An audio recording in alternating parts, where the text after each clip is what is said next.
Nairobi, East Africa's gleaming metropolis, home to the United Nations, international diplomacy, and the promise of stability in a volatile region. But beneath its polished veneer, something darker is stirring. A pattern is emerging, one that transforms Kenya's capital from peacemaker to safe haven for some of Africa's most controversial figures.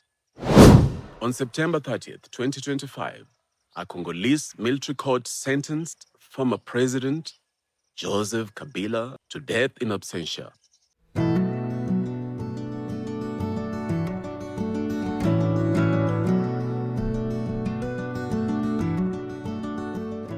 The charges: treason, war crimes, and collusion with the Rwandan-backed M23 rebels, who have terrorized Eastern Congo and torn it apart, displacing over 1 million people and killing thousands. Just 2 weeks later, on October 14th and October 15th, Kabila resurfaced, not in hiding, but in Nairobi, at a high-profile political gathering. Right there in Kenya's capital, surrounded by opposition leaders and former officials, he launched the Save the DRC movement, openly declaring war on President Felix Tshisekedi's government. He did that right there from Kenyan soil. The DRC government was understandably furious. Communications Minister Patrick Muyaya called the meeting a gathering of fugitives and convicts. He then condemned Nairobi as the new capital of conspiracy against the DRC. But this isn't the first time, and Kabila isn't the only one. Months earlier, in February 2025, Sudan was burning. The Rapid Support Forces, a paramilitary group accused by the United Nations of war crimes, ethnic cleansing, and genocide in Darfur, they had been locked in a brutal civil war with Sudan's national army.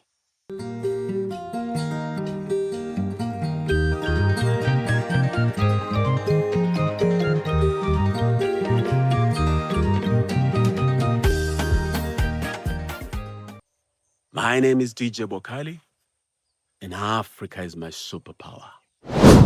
Together, let us awaken, unite, and transform Africa.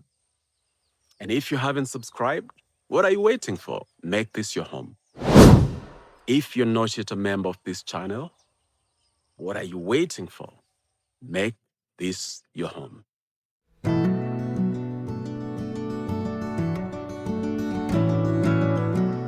Over 12 million people displaced, tens of thousands dead, cities reduced to rubble. Yet in the middle of this carnage, where did the RSF choose to announce their parallel government? Nairobi. They chose to do so in Nairobi. On February 18th, RSF leader, including the brother of the commander Mohammed Hemeti Dagalo, a man sanctioned by the United States for atrocities, gathered at Kenya's capital, Nairobi.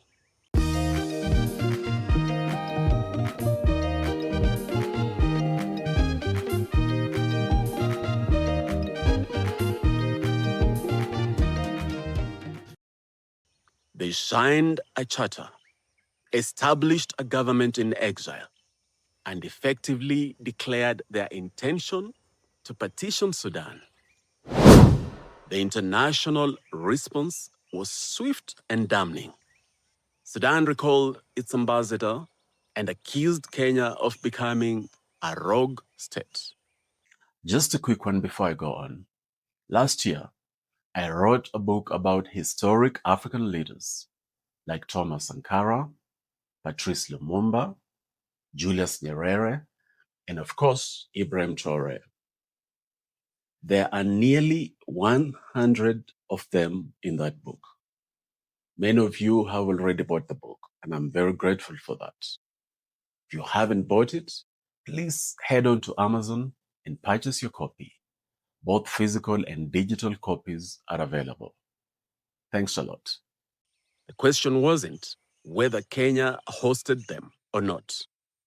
Everyone saw the photos and the video. Everyone saw them signing the charter. The question was, why? Why would Kenya do that? To understand what's happening now, we need to look back. Nairobi's role as a refuge for controversial figures isn't new. It's a pattern that stretches back many, many years. In 1997, in an operation codenamed NAKI, Nairobi Kigali, UN investigators arrested 7 prominent genocide suspects in Kenya's capital, including Rwanda's former prime minister. But it took international pressure and a massive manhunt to make it happen. For years before and after that, Kenya had become a safe haven. Felicien Kibuga, one of the genocide's primary financiers, allegedly lived freely in Nairobi, running businesses and enjoying protection, despite a $5 million bounty on his head. In 2006, the then Senator Barack Obama accused Kenya of allowing him to purchase a safe haven. The Kenyan government called it an insult. As recently as 2022, reports show that 35 genocide fugitives were still believed to be in Kenya, not captured, not prosecuted, just there. December 2023, just over a year before the RSF gathering, Nairobi hosted the leader of the M23 rebel group. Bertrand Bisimwa, M23's president, met in Nairobi with Kone Nangaa, Congo's former electoral commission chief, who had fled into exile. The DRC was outraged. President Tshisekedi recalled his ambassador. Protesters ransacked Kenya's embassy in Kinshasa. Kenya's defense, they were facilitating dialogue. But the Congolese government saw it differently, as legitimizing a terrorist organization. And then there's the darker side, the dissidents who came to Kenya seeking safety, only to be abducted and sent back home to face persecution.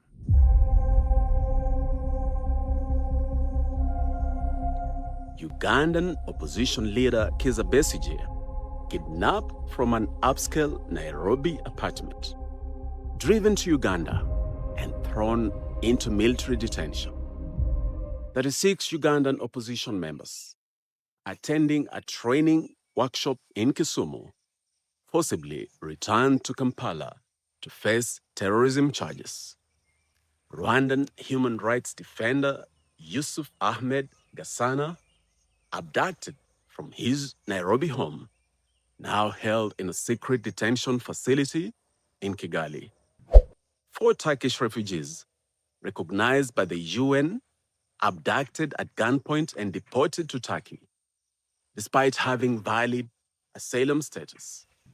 Nnamdi Kanu, Nigerian separatist leader, arrested at Nairobi's airport and returned to Nigerian intelligence officials in Nigeria. South Sudanese dissidents disappeared from Kenya, reappeared in Juba, and was subsequently killed. The pattern is undeniable. Kenya's capital has become both a staging ground for exiled movements and a hunting ground for foreign intelligence services. And that's unacceptable. The people of Kenya refuse that. So why does the Kenyan government do it? Why risk international condemnation, diplomatic isolation, and its reputation as a regional peacemaker? The answer lies in a complex web of downright corruption, strategic interests, economic pressures, and what one official described as a crucial balancing of interests for the bigger good. But I disagree. Consider the RSF case. Just weeks before, Kenya hosted the RSF's parallel government launch. Nairobi signed a major economic agreement with the United Arab Emirates.